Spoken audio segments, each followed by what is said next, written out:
How to create an incident on Slack. You can do this in 7 steps. 1. Open Slack and navigate to the channel where you want to log an incident. If you don't have an incident management setup, install an incident tracking app. 2.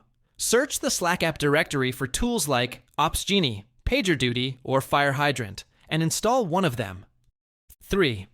Once installed, use the command/incident create to start a new incident report and provide details. Assign the incident to a specific team member and set its priority level, such as low, medium, or critical. 5. Use Slack threads under the incident report to keep discussions organized and avoid clutter in the main chat.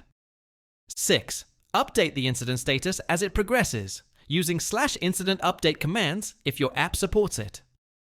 7. Now, your incident management system is set up in Slack, allowing your team to respond quickly and efficiently to any issues.